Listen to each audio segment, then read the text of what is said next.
Hello প্রিয় viewers, আসসালামু আলাইকুম। Welcome to my video. আশা করছি সকলেই ভালো আছেন।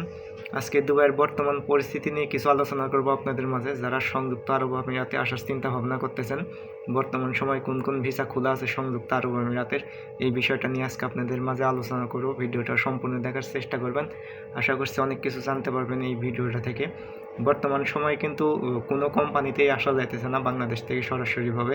সকল কোম্পানির ভিসা কিন্তু স্থগিত আছে। যারা সংযুক্ত আরব আমিরাত আছে তারা কিছু সংখ্যক ভিসা লাগাইতে পারছে, যেগুলো আপনার হাই প্রফেশনাল ভিসা, বিভিন্ন অ্যাকাউন্টার, বিভিন্ন ম্যানেজার পোস্ট, মানে যে হাই প্রফেশনাল যে ভিসাগুলো আছে সেসব ভিসা কিন্তু লাগাইতে পারতেছে। তারপরে কিন্তু প্রচুর টাকা খরচ হইতেছে 10 থেকে 12,000 দিরহাম লাগতেছে এই ভিসাগুলো লাগাইতে। আর বাংলাদেশ থেকে সরাসরিভাবে কিছু কোম্পানি আছে, যেমন আপনার ফ্রিজনের কোম্পানি, ট্রান্সগার্ড কোম্পানি, এইসব কোম্পানিতে কিন্তু ক্লিনিয়ার পোস্টে আসা যাচ্ছে।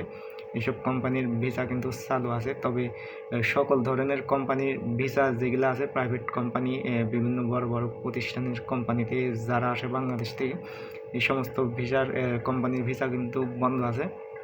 যদি আপনি ভিজিটে আসতে চান, ভিজিট ভিসাও কিন্তু বর্তমান সময় বন্ধ আছে, ভিজিট ভিসাও কিন্তু আসা যাইতেছে না। আর যদি আপনারা বিজনেস করার উদ্দেশ্যে আসতে চান সংযুক্ত আরব আমিরাতে, সেক্ষেত্রে কিন্তু আপনার ব্যাংকে প্রচুর টাকা দেখাতে হবে, প্রচুর ডকুমেন্টস দেখাতে হবে। তাহলে কিন্তু আপনি বিজনেস করার উদ্দেশ্যে দুবাইতে আসতে পারবেন। এখানে এসে ভিসা লাগানো যায়। আপনার যে হাই লেভেলের হাই প্রফেশনাল যে ভিসাগুলো আছে, 15 থেকে 20,000 দিরহাম খরচ হবে কিন্তু এইসব ভিসা লাগাইতে।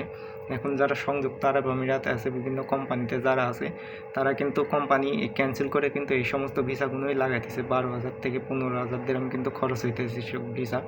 আর এইসব ভিসায় আপনি যদি বাইরে কাজ করতে যান, ফ্রি ভিসার মতন আর কি, বাইরে কাজ করতে গেলে কিন্তু যদি সিআইডি বা পুলিশ চেকিং দেয় আইডি, তাহলে কিন্তু আপনার অনেক টাকা জরিমানা আসার সম্ভাবনা আছে।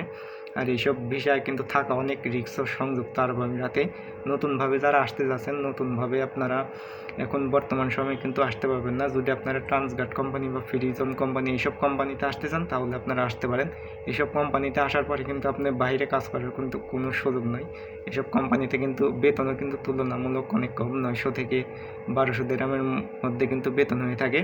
তো ভিউয়ার্স, আজকের ভিডিওটা এই পর্যন্ত। ভিডিওটা দেখে যদি আপনি উপকৃত হন, অবশ্যই ভিডিওতে একটি লাইক দেবেন। আর আপনি কোন বিষয়ে জানতে চাচ্ছেন কমেন্ট বক্সে লিখে বলতে পারেন, আমি সেই বিষয়ে আপনাকে জানানোর চেষ্টা করব। তো আজকে ভিডিওটা এই পর্যন্ত। সবাই ভালো থাকবেন, সুস্থ থাকবেন। আল্লাহ হাফিজ।